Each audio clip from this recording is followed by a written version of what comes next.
কুমিল্লার সবথেকে সুন্দর আর সবথেকে পরিষ্কার পরিচ্ছন্ন একটা পার্ক হচ্ছে এই পার্ক। এই পার্কটিতে আপনারা যারা না গেছেন তারা আসলে বুঝতেই পারবেন না কুমিল্লা শহরে এত সুন্দর একটা পার্ক আছে। পার্কটা যেমন দেখতে তেমনিই ভালো লাগে আর এত পরিষ্কার পরিচ্ছন্ন, যেটা আসলে কুমিল্লার অন্যান্য পার্ক থেকে একদমই আলাদা। তো চলেন আজকে আপনাদেরকে দেখাবো এই পার্কে কিভাবে যাবেন এবং কিভাবে কি করবেন। তো প্রথমে আমরা কুমিল্লা থেকে সাই করে চলে গেলাম কুমিল্লা ক্যান্টনমেন্টে। ক্যান্টনমেন্ট থেকে একটু সামনে গেলেই হাতের বাঁ দিকে আর্মিদের একটা এরিয়া লেখা আছে রূপসাগরের গেট। এই গেটটা দিয়েই চলে যাবেন রূপসাগর। এই জায়গাটার নাম হচ্ছে রূপসাগর। তো অনেকে হয়তো বা চিনেন বা অনেকে চিনেন না। তো আজকে সবাইকে এই রূপসাগরটা আমি একটু ঘুরিয়ে দেখাবো আর দেখাবো রূপসাগরের ভিতরে কি কি রয়েছে। যাই হোক, আরেকটা কথা বলে নেই, এই রূপসাগর পার্কটা কিন্তু আর্মিদের আন্ডারে, যেহেতু ক্যান্টনমেন্টের ভিতরে তাই একটু রেস্ট্রিকশন রয়েছে ঢোকার ক্ষেত্রে। তো আপনারা যারা যাবেন এটা হয়তো 6টা পর্যন্ত খোলা থাকে আমি যতটুকু জানি, বাট ভিতরের পরিবেশটা আপনারা গেলে আসলে খুবই ভালো লাগবে। আর এখানে একটা ক্যাফেও রয়েছে খুব সুন্দর করে, যারা হালকা পাতলা নাস্তা করবেন তারা নাস্তা করে নিতে পারবেন। আর এখানে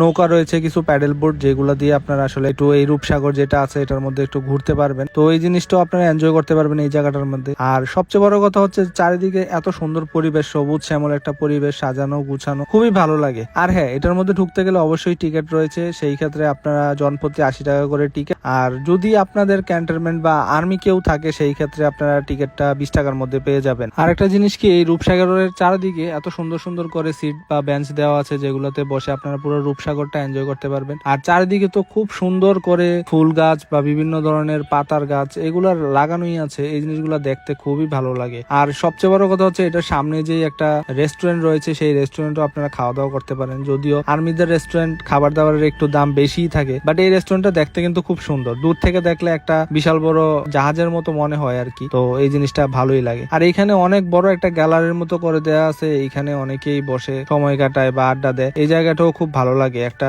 পাড়ের মধ্যে একদম বিশাল বড় করে একটা গ্যালারি করা আছে আর কি। তো যাই হোক, আপনারা যারা আসবেন এই জায়গাটাতে ঘুরে যাবেন, অবশ্যই ভালো লাগবে। দেন আমরা একটু সামনে যাই, আরো সামনে যাওয়াতে আরো ভালো লাগতেছে জায়গাটা, কারণ এইখানে যে রাস্তাঘাট, তারপরে চারিদিকের যেই পরিবেশ খুবই সুন্দর করে সাজানো। আসলে আর্মিদের কথা কি বলবো, আর্মিদের সবসময় একটা জিনিস ভালো লাগে, যে সবকিছু খুব সুন্দরভাবে পরিষ্কার পরিপাটি রাখে। এই জিনিসটা আসলে আমাদের কাছে খুব ভালো লাগে। যাই হোক, তারপরে সামনে যাই, একটু পুকুরের দিকে নামি। পুকুর না, এটা তো আসলে সাগর। আমরা একটু নিচে নামি। নিচে নামার পর দেখি কিছু শাপলা গাছও আছে। দেন এইখানে সবচেয়ে সুন্দর জিনিস যে জিনিসটা, সেটা হচ্ছে যে এখানে কিছু ঘোড়া রয়েছে। এই ঘোড়ার স্ট্যাচু গুলো একদম সাগরের মাঝখানে করা হয়েছে, যাতে দূর থেকে বা চারো সাইড থেকে দেখা যায়। তো যাই হোক, তারপরে আমরা আরেকটু সামনে যাই। সামনে যাওয়ার পরে এখানে দেখি অনেকগুলা হাঁস রয়েছে। তো এই হাঁসগুলো হয়তো এইখানেই থাকে, সবসময় এগুলো ছাড়া থাকে। আমি যখন আরেকবার আসছিলাম তখনও দেখছি এই জিনিসগুলো এইখানেই ছাড়া আছে। এগুলা ভালোই লাগে জিনিসগুলো দেখতে। তারপরে আমরা আরেকটু সামনে যাই। আরেকটু সামনে যাওয়ার পরে দেখি যে এখানে খুব সুন্দরভাবে সুন্দর সুন্দর ফুল গাছ লাগানো আছে। এই জিনিসগুলো দেখে খুব ভালোই লাগতেছে। আর এক সিরিয়ালে অনেক সুন্দর সুন্দর লাল হলুদ ফুল। এই জিনিসগুলো আসলে সবকিছু মিলিয়ে এই পরিবেশটা খুবই সুন্দর। কুমিল্লার মধ্যে আর অন্যান্য যেই পার্কগুলো আছে, এই যে পার্কগুলো থেকে অনেক ভালো লাগবে। আপনারা এই পার্কটাতে ঘুরে আসতে পারেন। আর যারা যারা এই ভিডিওটা দেখছেন অবশ্যই শেয়ার করে দিবেন, যাতে অন্যরাও দেখতে পারে। তো সবাই ভালো থাকবেন, সুস্থ থাকবেন। আল্লাহ হাফেজ।